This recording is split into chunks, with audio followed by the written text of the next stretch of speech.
माणुसकीला काळीमा फासणारी एक घटना समोर आलेली आहे। ज्या हातावरची मेहंदी अजून नीट वाळली नव्हती, ज्या डोळ्यांनी सुखी संसाराची स्वप्न पाहिली होती, त्याच डोळ्यात आज रक्ताचे अश्रू सोडून 22 वर्षाच्या सोनालीने या जगाचा निरोप घेतलाय।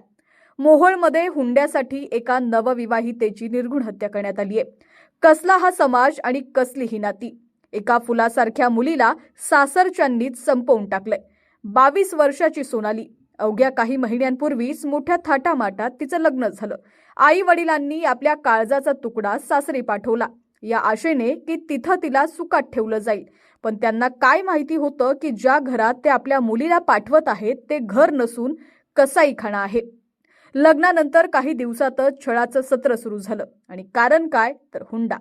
पैशांची हवा इतकी वाढली की सासरच्या मंडळींना माणुसकीचा विसर पडला।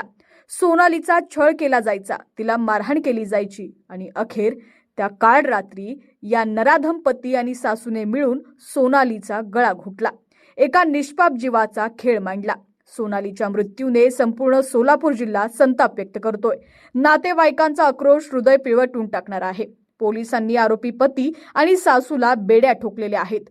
पण प्रश्न हा उरतो की कायद्याचा धाक या गुन्हेगारांना उरलाय का? का अजूनही आपल्या समाजात मुलीचा बळी हा पैशांपेक्षा स्वस्त झालाय? सोनाली तर गेली, पण तिने मागे सोडलेत अनेक प्रश्न।